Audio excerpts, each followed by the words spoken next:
জনগণ। যেহেতু সংসদ নাই, আপনার ক্ষমতার উৎস আমরা, রাজনীতিবিদরা, সুশীল সমাজরা, ব্যবসায়ীরা। আজকে আপনি যে সংস্কারের কথা বলছেন, সাধারণ মানুষের কি সংস্কারের একটা প্রস্তাব আপনি নিয়ে আসেন? আজকে 28 লক্ষ মানুষ চাকরি হারিয়েছে বাংলাদেশে, ওই তার সংস্কারের তো কোনো কথা বলে নাই। আজকে ব্যবসায়ীরা হাহাকার করতেছে, এনবিআর দিয়ে এবং বিভিন্ন সংস্থা দিয়ে তাদেরকে শেষ করে ফেলাচ্ছে, গার্মেন্টস বন্ধ হয়ে যাচ্ছে, ওই তাদেরকেও কথা বলার কোনো জায়গা নাই।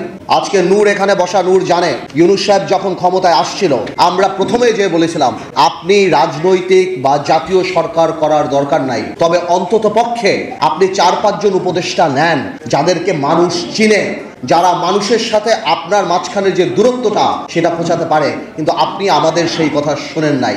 আজকে আপনার যে উপদেষ্টারা আছে তাদের অর্ধেক উপদেষ্টার নাম বাংলাদেশের মানুষ বলতে পারে না, তারা জানে না যে তাদের ভাগ্য কার দ্বারা নির্ধারিত হচ্ছে, কার দ্বারা ঠিক হচ্ছে। আপনার আরেকটা সোর্স অফ পাওয়ার ছিল কারা? আপনার আরেকটা সোর্স অফ পাওয়ার ছিল, যেটা আমার ভাই রাশেদ বলে গেল, যে আর্মি। আজকে কেন আর্মির এইভাবে কথা বলতে হয়?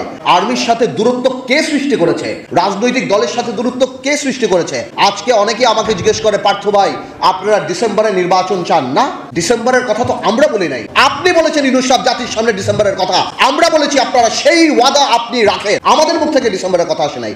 আজকে করিডোরের কথা শুনে কনফিউশন কে ক্রিয়েট করেছে? আমরা তো কনফিউশন ক্রিয়েট করি নাই। এই করিডোরের ইস্যু ইউনূস সাহেব আপনি নিয়ে আসছেন। আজকে কষ্ট লাগে, আজকে কষ্ট লাগে। আপনার প্রেস সচিব বলে নির্বাচন কবে? জানুয়ারিতে হতে পারে, ফেব্রুয়ারিতে হতে পারে, মার্চে হতে পারে, এপ্রিলে হতে পারে। এটা কোনো ধরনের কথা? আপনি জাতিকে কি একটা লটারির মধ্যে ফেলে দিবেন? যে আজকে আপনি বলছেন আপনি সংস্কার করবেন। কিসের সংস্কার? এনসিপি কে ক্ষমতায় আনার সংস্কার, এনসিপি কে ভালো করার সংস্কার। দেখুন, এনসিপির প্রতি আমাদের দুর্বলতা আছে। এই যে বৈষম্য বিরোধী ছাত্র আন্দোলন, এদের প্রতি আমাদের দুর্বলতা আছে। আমি ব্যক্তিগতভাবে চাই, যদি এত বড় একটা সংসদ সামনে আসবে, তারা যদি ঠিক করে পলিটিক্স করে সামনে আসতে পারে, I'll be more then happy. আমি শিওর আমার এখানে যারা বয়স আছে তারা হবে। কিন্তু তারা যে প্রথম থেকে প্রত্যেকটা রাজনৈতিক দলকে আক্রমণের মুখে রেখেছে। এই যে একটা কথা তারা বলে যে বিএনপি আওয়ামী লীগ মুদ্রার এপিট আর ওপিট, আমরা আর আওয়ামী লীগরা বা অন্যান্য দলরা আমরা নাকি মুদ্রার এপিট আর ওপিট। ওনারা কোন কারণে এই কথা বলে?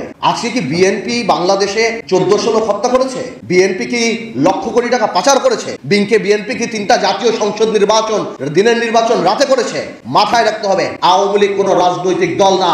Awami League is a criminal enterprise. BNP আর আমরা রাজনৈতিক দল। আজকে বিএনপিকে আমি ধন্যবাদ জানাই যে বিএনপির মতো এত বড় একটা রাজনৈতিক দল, হয়তো ইলেকট্রাল রেটে আমরা ওরকম ইম্পর্টেন্ট নাও হতে পারি, কিন্তু রাজনীতিতে হয়তো আমরা রেলিভেন্ট। আজকে বিএনপি 31 দফা করার সময় আমাদের সাথে কথা বলেছে, আমাদের কাছ থেকে অনেক ধরনের অ্যাডভাইস নিয়েছে।